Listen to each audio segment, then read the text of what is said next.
नमस्कार दोस्तों। कल्पना कीजिए स्वर्ग का द्वार खुला है। देवराज इंद्र स्वयं अपना दिव्य रथ लेकर आए हैं आपको बुलाने के लिए। सदैह इस शरीर के साथ स्वर्ग जाने का अवसर प्राप्त हुआ है, लेकिन शर्त एक ही है कि उस रथ में बैठने से पहले आपको एक कुत्ते को, जी, एक साधारण कुत्ते को पीछे छोड़ना होगा। क्या अभी आप बैठेंगे उस रथ में? शायद हाँ, शायद आप सोचे यह तो बस एक पशु है, स्वर्ग के सुख के लिए यह कोई विशेष त्याग नहीं। लेकिन महाभारत के धर्मराज युधिष्ठिर ने यही चीज नहीं की। उन्होंने देवराज इंद्र के मुख पर साफ इनकार कर दिया। और दोस्तों, यह केवल एक कुत्ते की कहानी नहीं है, यह उस व्यक्ति की कहानी है जिसने अपने पूरे जीवन में धर्म को इतनी गहराई से जिया कि धर्म की देवता को स्वयं उनके सामने प्रकट होना पड़ा। यह उस व्यक्ति की कहानी है जिसे लोग भोला कहते थे, लेकिन जो सबसे बड़े कूटनीतिज्ञों की चालें भी पहले ही भांप लेता था। यह उस व्यक्ति की कहानी है जिसने कहा था कि राज्य, पुत्र, यश, धन, इन सबका एक तिनके के बराबर भी मूल्य नहीं यदि इन्हें पाने के लिए सत्य और धर्म से विचलित होना पड़े। आज हम फिर से खोलेंगे महाभारत के वही पन्ने जो युधिष्ठिर के उस असली स्वरूप को उजागर करते हैं जो हम में से अधिकांश ने कभी देखे भी नहीं। भद्रम करणे भी शुणयाम चैनल पे आपका स्वागत है। दोस्तों, जैसे हमने पहले भी कहा है कि महाभारत ये महाकाव्य मानव जीवन का सबसे विस्तृत, सबसे गहरा और सबसे ईमानदार दर्पण है। और इसी महाकाव्य में पांडवों के ज्येष्ठ पुत्र धर्मराज युधिष्ठिर एक ऐसे व्यक्तित्व है जिन्हें समझना बेहद कठिन है।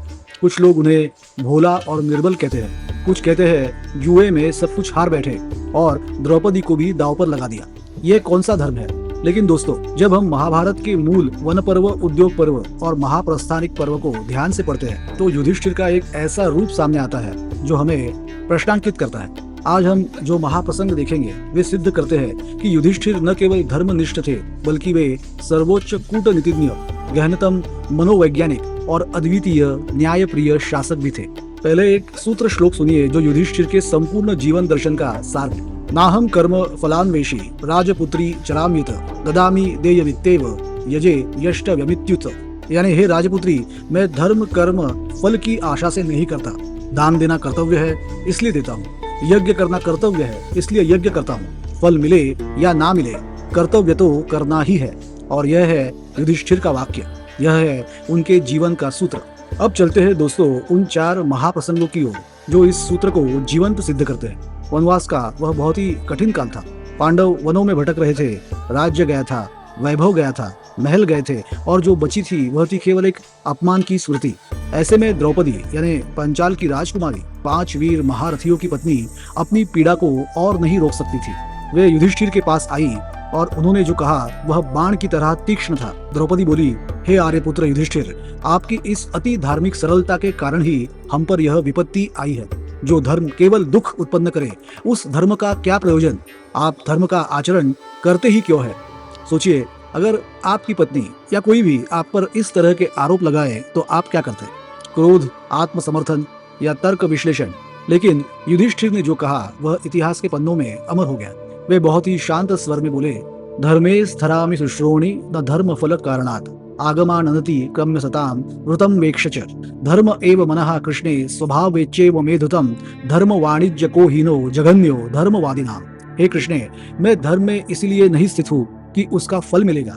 शास्त्रों का उल्लंघन न करते हुए, सज्जनों के आचरण को देखते हुए मैं धर्म का पालन करता हूँ। धर्म मेरे स्वभाव में बसा है, और जो फल के लालच से धर्म करे वह धर्म के व्यापारी है। वे धर्म ज्ञाताओं में सबसे अधम है। जरा रुकिए दोस्तों, यह केवल एक उत्तर नहीं था, यह था श्रीमद् भगवद गीता के निष्काम कर्मयोग का जीवंत रूप जो श्री कृष्ण ने अर्जुन को कुरुक्षेत्र में समझाया था। वही युधिष्ठिर पहले से ही जी रहे थे। वे कहते हैं धर्म का व्यापारी, अर्थात जो धर्म इसलिए करे कि बदले में कुछ मिले, और यह सबसे हीन है। और फिर भीमसेन के साथ की बातों में युधिष्ठिर और भी स्पष्ट होते हैं। क्या कहते हैं वो? मम प्रतिज्ञा च निबोध तात्वाम ऋणे धर्म मृत्ता जीविता च राज्यम च पुत्रावच यशोधनम च सर्वम न सत्यस्य कलामुपेति। यानी हे भीमसेन, मेरी प्रतिज्ञा सुनो, मुझे जीवन से अमरता से भी अधिक प्रिय है धर्म। उसके लिए मैं सर्वस्व का त्याग करने के लिए तैयार हूँ और करूंगा। राज्य, पुत्र, यश, धन, यह सब एक तिनके के बराबर भी नहीं जब सत्य धर्म के आचरण की बात आए। यहाँ आपने क्या देखा? यहाँ युधिष्ठिर ने कहा कि जीवन से भी अधिक प्रिय है धर्म, और जानिए कि यह कोई भावावेश में कही गई हुई बात नहीं, यह उनका जीवन दर्शन था जो आगे के प्रसंगों में बार बार सिद्ध हुआ। अब आते हैं बहुत ही प्रसिद्ध प्रसंग पे, यक्ष प्रश्न, और जिसके चुनाव ने सबको चौंका दिया। दोस्तों, वन पर्व का एक ऐसा प्रसंग है जो युधिष्ठिर के चरित्र की सबसे ऊंची परीक्षा है, और उसका उत्तर वह उत्तर जो आज भी रोंगटे खड़े कर देता है। प्रसंग यह था कि पांडव वनों में भटक रहे थे, तृष्णा प्यास से व्याकुल। सहदेव जल की खोज में गए। एक सरोवर मिला, लेकिन जैसे ही उन्होंने पानी छूना चाहा, एक भयंकर यक्ष वहां प्रकट हुआ और कहने लगा, रुको, यह सरोवर मेरा है, पहले मेरे प्रश्नों के उत्तर दो, तब पानी पियो, वरना तुम्हें मृत्यु मिलेगी। सहदेव ने परवाह नहीं की, पानी उठाया और मृत्यु को प्राप्त हो गए। एक एक करके नकुल, फिर अर्जुन, फिर भीमसेन और सभी जन यक्ष की चेतावनी को अनसुना करके पानी पीने गए और सभी वही निश्चेष्ट हो गए। अंत में युधिष्ठिर स्वयं वहां पहुंचे। चारों भाई पड़े थे बिल्कुल निर्जीव। युधिष्ठिर का हृदय टूट गया, लेकिन उन्होंने न क्रोध किया न विलाप किया। उन्होंने यक्ष की बात मानी, उनके प्रश्नों के उत्तर दिए और यक्ष प्रसन्न हुए। यक्ष ने कहा, धर्मराज, तुमने सब उत्तर दिए हैं, अब मैं तुम्हारे किसी एक भाई को जीवन दान दूंगा, मांगो। दोस्तों, यहाँ सबने सोचा कि युधिष्ठिर भीम मांगेंगे या अर्जुन, क्योंकि भीम में 10,000 हाथियों का बल था और अर्जुन सर्वश्रेष्ठ धनुर्धर था, और पांडवों का देखा जाए तो सारा बल इन्हीं दोनों में था। लेकिन युधिष्ठिर ने जो कहा वह सुनकर यक्ष भी स्तब्ध रह गए। व्यामो येष रक्ताक्षो बृहत् छाल इवोच्छ्रितः व्यूढ़ो रसको महाभाऊ नकुलो यक्ष जीवतु। यानी यह जो रक्त नेत्र वाला विशाल वृक्ष के समान ऊंचा, चौड़ी छाती और महाबाहु नकुल है, यह यक्ष नकुल को जीवन दान दे दो। और यक्ष वही अवाक हो गया। यक्ष बोला, राजन, भीम तुम्हें सबसे प्रिय है, अर्जुन तुम सभी का आश्रय है, और उन दोनों को छोड़कर तुम सौतेले भाई नकुल का जीवन मांग रहे हो, क्यों? तब युधिष्ठिर का उत्तर आया, हे यक्ष, परम अर्थ की दृष्टि से दया आनृशंस्य ही सर्वोच्च धर्म है। मेरे पिता की 2 पत्नियां थीं, कुंती और माद्री।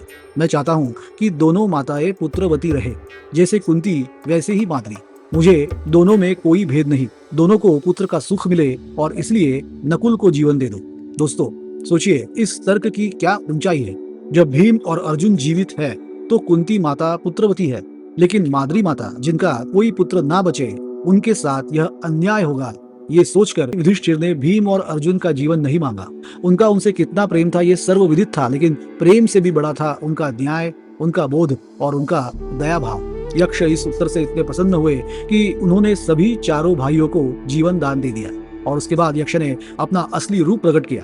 वह थे साक्षात धर्मराज, स्वयं युधिष्ठिर के पिता, धर्म के देवता यमधर्म। दोस्तों, क्या यह सिर्फ एक कहानी है? नहीं, यह एक जीवन सूत्र है, युधिष्ठिर का जीवन सूत्र। जब हम किसी संकट में होते हैं तो हम सबसे पहले अपने सबसे प्रिय को, अपने सबसे शक्तिशाली को बचाना चाहते हैं, लेकिन युधिष्ठिर ने न्याय को, दया को प्रेम से भी ऊपर रखा, और यही है धर्म का असली स्वरूप।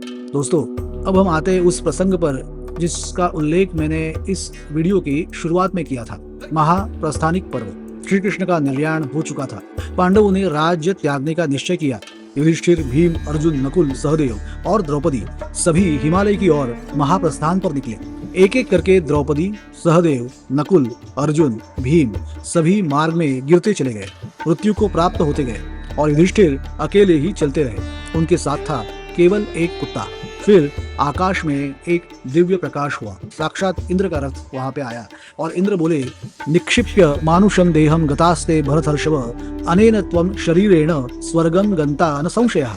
यानी हे भरत श्रेष्ठ युधिष्ठिर, तुम्हारे भाई मनुष्य देह को छोड़कर दिव्य गति को प्राप्त हो चुके हैं, तुम इस शरीर के साथ स्वर्ग जाओगे, इसमें कोई भी संशय नहीं।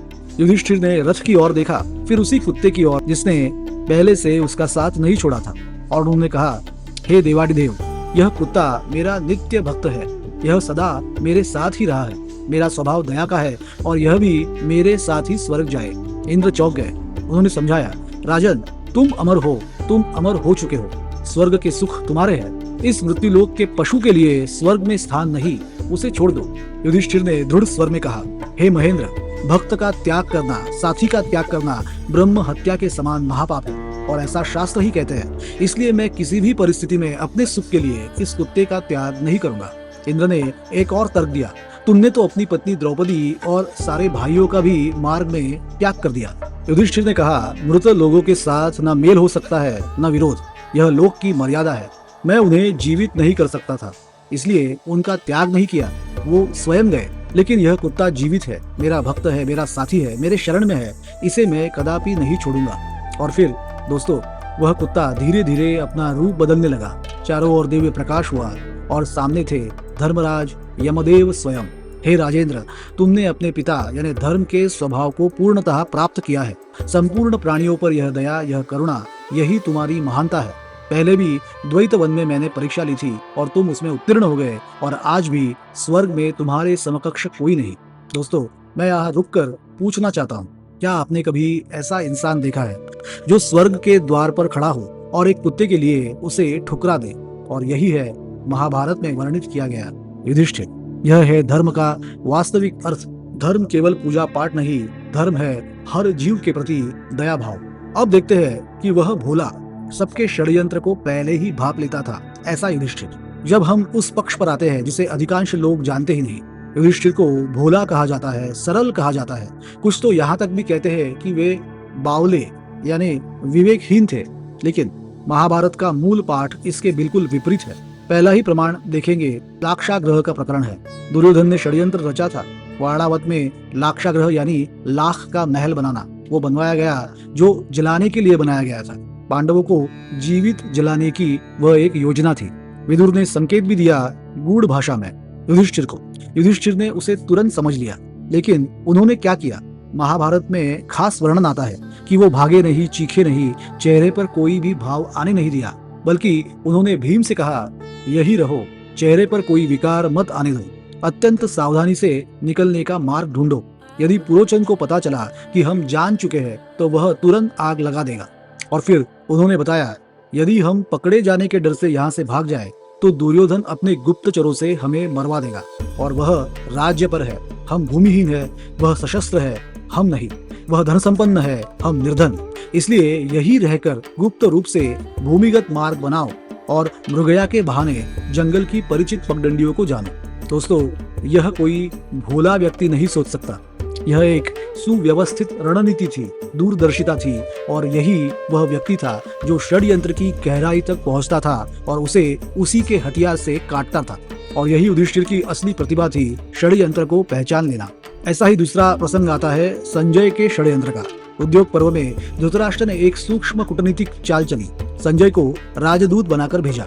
उद्देश्य था कि युधिष्ठिर की धर्मनिष्ठा और दयाशीलता का लाभ उठाकर बिना राज्य दिए शांति का नाटक करना। लेकिन युधिष्ठिर ने वह षड्यंत्र पूर्णतः पहचान लिया। उन्होंने श्री कृष्ण से कहा, हे कृष्ण, धृतराष्ट्र राज्य दिए बिना ही हमसे शांति चाहता है। पाप मन से, लोभ से वह एक व्यापारी की तरह आचरण कर रहा है। लोभी धृतराष्ट्र अपना धर्म नहीं देखता। पुत्र मोह से अंधा होकर वह दुर्योधन की लहर में बह रहा है। और यहाँ एक और महत्वपूर्ण तथ्य सामने आता है। जो लोग युधिष्ठिर को सरल कहते थे, उनमें कर्ण और शकुनी भी थे। कर्ण, जो पांडवों का शत्रु था, उद्योग पर्व में श्री कृष्ण से बोलता है, स एव राजा धर्मात्मा शाश्वतोस्तु युधिष्ठिरः नेता यस्य ऋषिकेशो योद्धा यस्य धनंजयः। जिसका नेता ऋषिकेश है यानी कृष्ण और योद्धा धनंजय यानी अर्जुन, वही धर्मात्मा युधिष्ठिर सदा पृथ्वी पर राज करे। और शकुनी, जो पांडवों का सबसे बड़ा शत्रु था, उसने भी दुर्योधन को स्पष्ट रूप से कहा था, हे राजन, यह बालिश सोच छोड़ दो कि धृतराष्ट्र के बुलाने पर पांडव लौट आएंगे। वे अत्यंत सत्य संग है। अपनी प्रतिज्ञा पूरी किए बिना वे कभी नहीं आएंगे, चाहे तुम्हारे पिता स्वयं भी बुला ले। दोस्तों, जब शत्रु भी आपकी सत्य निष्ठा का लोहा माने तो आप कितने महान हैं। इन सारी कथाओं को दोस्तों अगर आज के संदर्भ में देखा जाए तो एक क्षण के लिए रुकिए और सोचिए कि 5000 वर्ष पहले युधिष्ठिर ने जो कहा और जिया, वह आज भी उतना ही प्रासंगिक है। आज की दुनिया में जहाँ हर व्यक्ति फल के लिए काम करता है, जहाँ रिश्ते उपयोगिता पर टिके हुए रहते हैं, जहाँ धर्म का अर्थ केवल मजहब समझा जाता है, युधिष्ठिर का संदेश एक क्रांति है आज के समय के लिए भी। पहली बात, धर्म का व्यापारी मत बनो। हम अक्सर भगवान से सौदा करते हैं, यह काम हो जाए तो मंदिर में यह चढ़ाऊंगा। युधिष्ठिर कहते हैं, यह धर्म नहीं, यह व्यापार है, और वो भगवान के साथ नहीं किया जाता। दूसरी बात, न्याय प्रेम से बड़ा होता है। यक्ष प्रसंग में युधिष्ठिर ने भीम अर्जुन को नहीं चुना क्योंकि न्याय ने कहा माद्री माता को भी पुत्र मिलना चाहिए। और आज हम अपने प्रियजनों को बचाने के लिए न्याय से समझौता करते हैं। युधिष्ठिर ने इसके ठीक उल्टा किया। तीसरी बात, शरण में आए जीव को कभी मत छोड़ो। वह कुत्ता केवल पशु नहीं था, वह हर उस व्यक्ति का प्रतीक है जो आप पर निर्भर है, जो आपको अपना समझता है। युधिष्ठिर कहते हैं, ऐसे व्यक्ति को छोड़ना ब्रह्म हत्या के समान ही है। और चौथी महत्वपूर्ण बात, बुद्धिमता और धर्म साथ साथ चल सकते हैं। युधिष्ठिर भोले नहीं थे, वे षड्यंत्र पहले से ही पहचानते थे, लेकिन उनकी बुद्धि का उपयोग कभी अधर्म के लिए नहीं हुआ। आज हम जितने स्मार्ट होते हैं उतने ही एथिकल कम होते जाते हैं। युधिष्ठिर इसी धारणा को पूर्णतः तोड़ते हैं। बुद्धिमता और नैतिकता दोनों साथ संभव है और यशस्वी भी है। और इसमें युधिष्ठिर हमें दिखाते हैं कि एक ऐसा जीवन संभव है जिसमें सत्य हो, दया हो, न्याय हो, एक साथ बिना किसी समझौते के जिए जा सकता है। अगर ये वीडियो आपके मन को छू गई हो तो लाइक जरूर करें, सब्सक्राइब करें और इसे शेयर करें और कमेंट्स करें। और अगर आप नहीं चाहते कि ऐसे अनमोल प्रसंग आपसे छूटे तो सब्सक्राइब करें और बेल आइकन दबाना मत भूलें। कमेंट में बताइए कि आपको युधिष्ठिर का कौन सा प्रसंग सबसे अधिक प्रभावशाली लगा, यक्ष प्रश्न या स्वर्ग का वह कुत्ता। अगले भाग में भी हम युधिष्ठिर के इस चरित्र का वर्णन जारी रखेंगे और उस आखिरी भाग में हम जानेंगे कि ऐसी कौन सी बात थी जिसके वजह से युधिष्ठिर वो जुए का खेल बार बार खेलने के लिए मजबूर हो गए हैं, ये समझते हुए भी कि मैं सब कुछ हारते जा रहा हूँ। हरिओम। भद्रं कर्णेभिः शृणुयाम देवाः